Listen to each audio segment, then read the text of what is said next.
So if you improve something by 1% every day, you get 37 times better at it by the end of the year, which is really incredible because the results compound on each other. But if you get 1% worse at something each day for a year, then you eventually get to zero. So you can easily see how putting small changes in our lives and repeating good habits can really help us. Hey Hatchlings, welcome to the Motion Hatch podcast. I'm your host, Hayley Akins.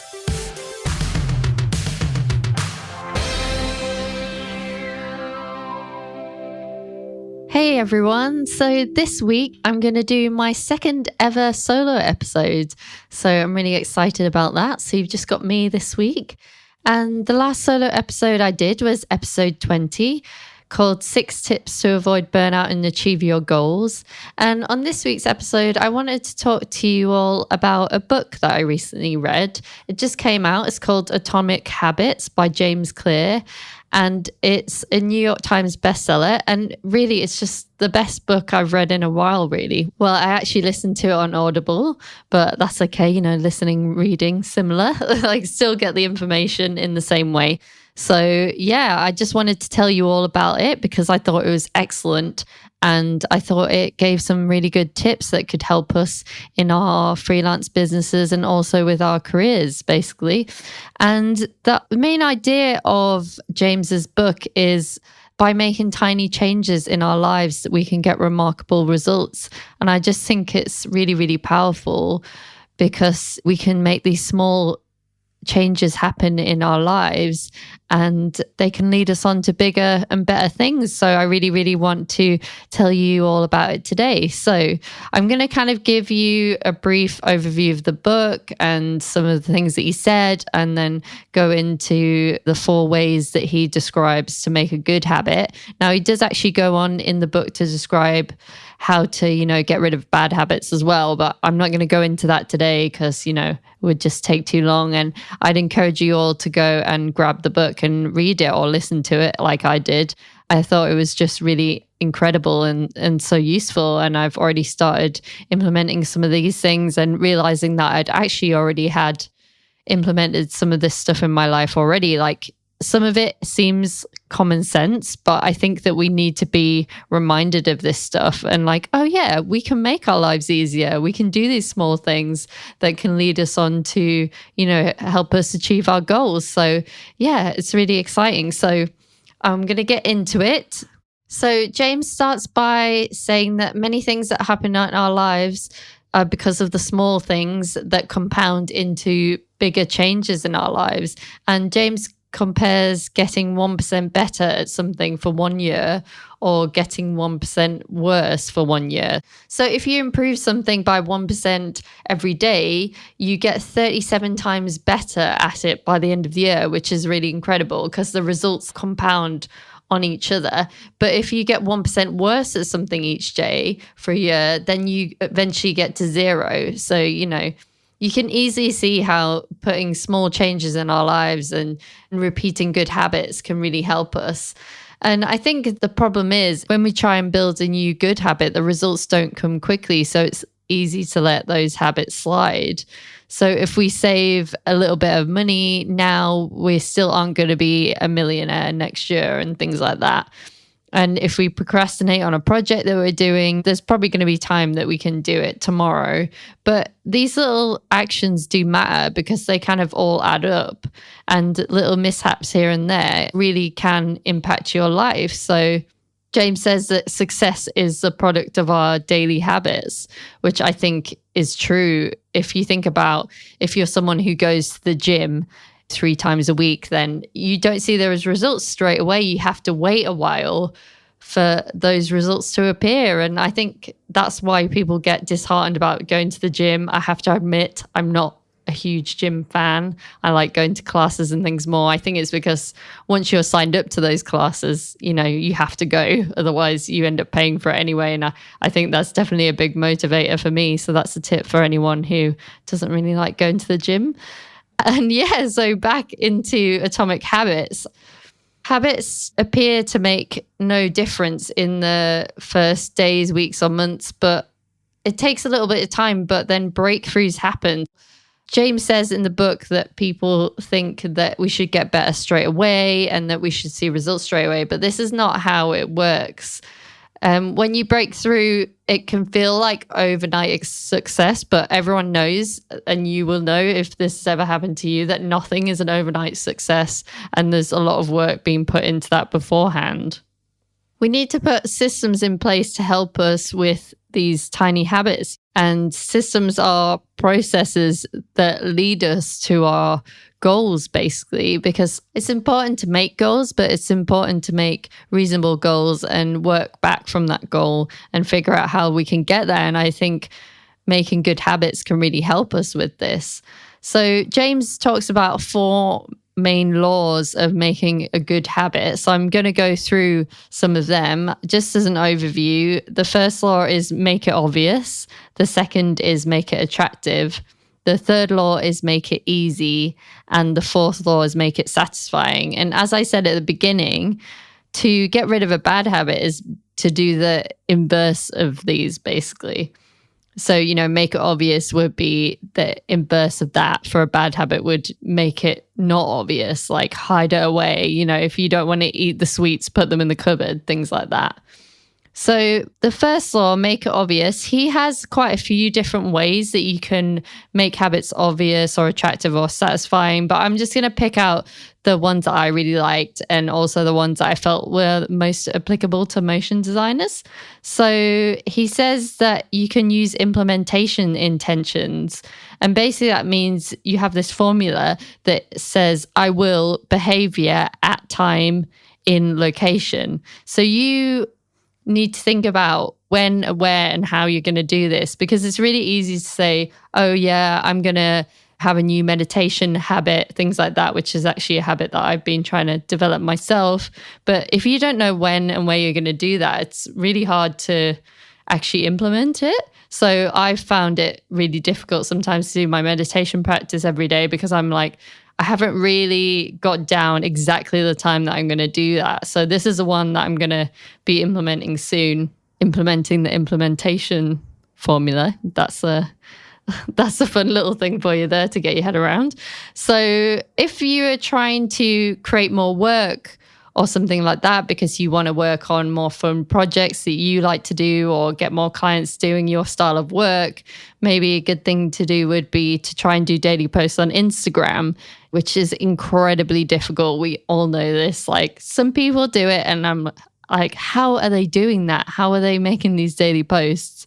So if you're going to use implementation intentions, you might say, I will spend 1 hour, which is the behavior, on After Effects, and then in time. So what time are you going to do it at? So I've put, for my example, at 6 a.m. Shock horror. No one wants to do After Effects at 6 a.m. But, I'm just trying to think of if you're working in a studio full time, maybe this is the only time you have to do it, And then like in your home office. So I will spend 1 hour on After Effects at 6 a.m. in my home office. If you're just listening to this and you haven't listened to the other bit, I'm not going to do this. I'm just trying to explain the implementation intention as an example. So yeah, I think that could be a really good way to use this, is trying to make it really obvious. Like, when are you going to do this? You need to basically put reminders everywhere. Like, yes, I'm going to do this. I have to do this habit. And it's going to be difficult to start with, and you're probably not going to get the best results, but it's one of those things that you need to just keep showing up, basically. And another one he has in Make It Obvious is habit stacking, which I thought was really interesting, because I think we all know what's the behavior, how am I going to do it, where am I going to do it. I think that's an obvious one from the Make It Obvious section. But habit stacking, I'd never heard of before. And this basically is when you have a current habit that you do, like you make your coffee in the morning and then you attach the new habit to it. So for me, because I'm trying to develop a daily meditation practice, it would be after I make my morning coffee, I will do 5 minutes meditation, and that would be stacking my coffee habit. Not that I have a big coffee habit. Let's say tea. I've got a tea habit. So That would be have my tea, and then I would put my meditation practice on that. So I know exactly this is what I should do. I should make my tea.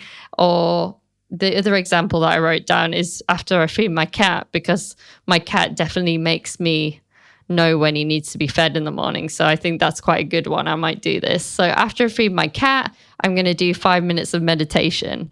So that's really obvious to me because, I get up, I go and have a shower. My cat is all around me saying, hey, feed me, feed me. And then I'll be like, okay, feed him. And then I'll be like, wait a minute. I said I was going to do this habit stacking of doing my 5-minute meditation after I feed the cat. So I think that's like a really, really awesome way to kind of link things up so you don't forget and you know exactly when and where you're going to do them. The last section that James talks about in the Make It Obvious chapter is design your environment. So make cues of good habits obvious and visible. So I think this is a really good one. If you want to eat more healthy, you would put apples in a bowl instead of in the fridge. And he actually uses that example, which that happens to me all the time. I buy fruit and I'm like, okay, I need to, eat the fruit. And then I put it in the fridge, and then I never look at it and I never see it, so I never eat it. So I think this is a really good one. And obviously we can use the inverse of this to stop us procrastinating by keeping our phone in a different room and things like that. So, hiding things away, I think is really good too. So that's the first law, make it obvious. And then the second law is make it attractive. So many habits that we want to start aren't that fun in the beginning. Things like exercising, getting up early, stuff like that. It can be really difficult. So one of the ways he suggests is joining a culture where your desired behavior is the normal behavior.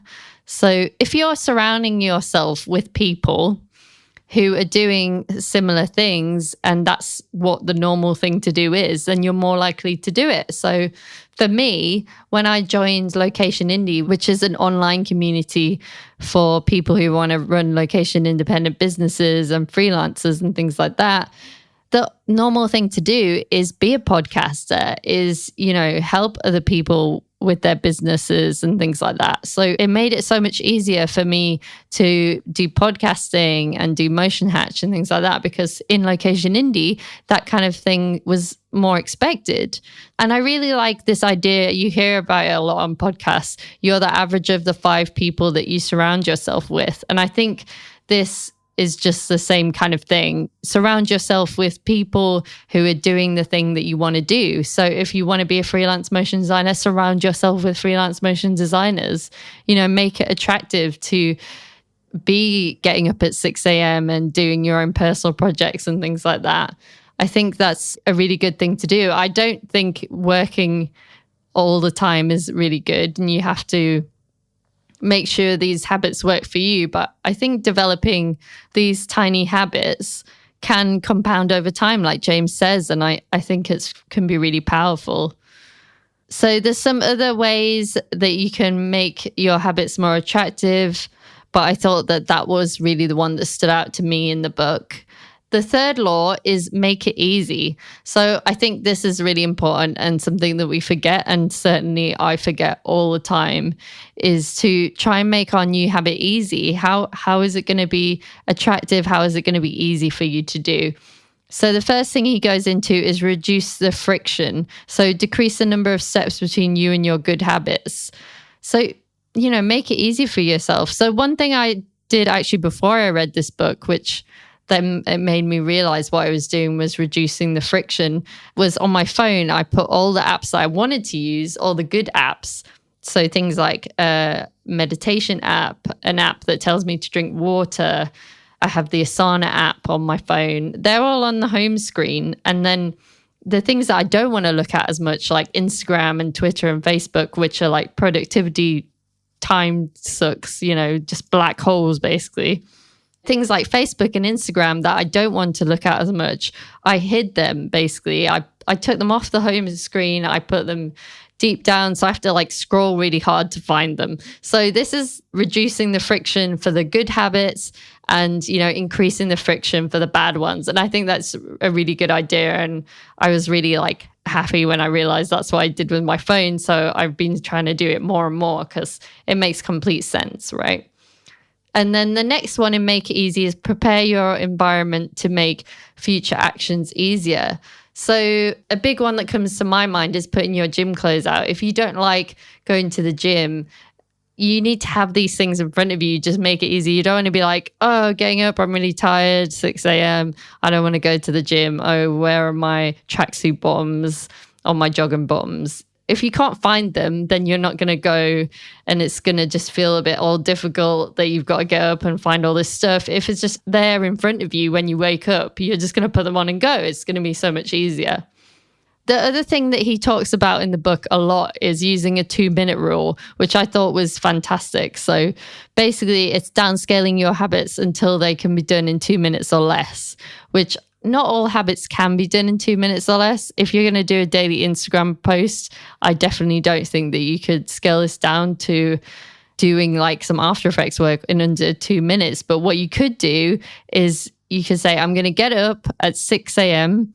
and I'm going to sit down at my computer and I'm going to open After Effects. You could do that in 2 minutes. And once you start doing that every day, once you're sitting down in front of After Effects, you're going to be like, well, I guess I'll just make something then, because you've already kind of got over the hump and your body can kind of go on autopilot a bit after that. So I thought that was really good. The example that he gave in the book was getting your yoga mat out when you wanted to do some yoga. You're like, okay, I'm just going to get my yoga mat out in the evening after I had my dinner or something like that. Like that's your 2-minute thing. Just get the yoga mat out. He's not saying do the yoga, but by the time you've done that, you're already kind of on this mission to do it, right? Your body's like, oh, well, okay, we're doing yoga now then because I've got the mat out. Like it's kind of just sending these signals to your brain to carry on with these things. And he told a story about a guy who wanted to go to the gym more, and he would just turn up to the gym every day and do something for 5 minutes. And then eventually he was like, well, I'm coming here anyway. I might as well carry on and do more exercise, which I thought was really funny. So that's a Make It Easy one. So these things are obvious, but they're almost like mini hacks. And I just really liked how he laid it out, and it was really clear and easy to remember. And some of the examples were really great. So the fourth law that he talked about was make it satisfying. This one is like quite hard to do. I think it's a little bit less obvious than the other ones. And the obvious way to make something satisfying is to use a habit tracker and keep track of your habit streak, because you don't want to break the chain. It's satisfying to like make a cross on the calendar, things like that. I've actually done this habit tracking with my meditation practice, and I'm always really disappointed when I don't get to tick off a day. And I actually use this app called Insight Timer, which we'll put a link in the show notes for you. I highly recommend that one. And basically it does it for you. So every time you meditate, it like draws a little circle around the day. It's so satisfying. And even if you do a little bit more meditation, you can add like the extra minutes or the extra 30 minutes or whatever, things like that. And it's just the most satisfying thing ever. And it also tracks it on a chart, so you can see which days you've missed and things like that. And I think that just really helps me, because I'm like, I really want to be having a daily meditation practice and doing it over and over again. It feels really good when I do it. And then when I miss it, I'm like, I missed one. Like it makes it so unsatisfying as well. So I think that's a really good one. And then another thing he stresses a lot in the book, which I think is really, really important and really powerful, is never miss a habit twice. So it's really easy to be like, okay, well, I missed one day, that's okay, which it is okay. Yeah, miss one day. But then if you miss 2 days in a row, then it can more easily turn into 3, 4, 5. And then like it's weeks later and you haven't developed this new habit or new practice that you wanted to do. So it's really solid advice to never miss twice. You can have like a week off, you can have a day off, like whenever you're doing your habit. But as soon as you start missing it over and over again, you're just going to lose momentum. And especially with things like exercising, I think this is really, really important because everyone knows that once you break the habit of exercising, when you go back to do the exercise, it's even harder. It's like 10 times harder, that's how I always feel. So never break the habit twice. You can have like one day off, but never two. So as I said before in the intro, James goes on to describe the inverse of these laws and how they can help you get rid of bad habits. So I highly suggest that you pick up the book. It's really good. We'll put it in the show notes. If you go to motionhatch.com/26, we'll put everything in the show notes there and you can find the book there. And yeah, I'd say grab it because I just found it incredible and inspired me to tell you all about it on this podcast. I hope that you found this helpful and that your brain is firing up with loads of ways that you can make good habits to help your motion design business and career. I just want to say thank you so much for listening to the podcast. I really appreciate it. If you have any suggestions that you'd like me to talk about or any guests that you would like to have on the show, I'm always happy to hear them. You can contact me at hello@motionhatch.com. So yeah, if you enjoyed this episode, then please just let me know over on Twitter or Instagram. And if you liked it, share it with a friend. Maybe you can help them build a great new habit. And yeah, thanks so much for listening. I'll see you next time.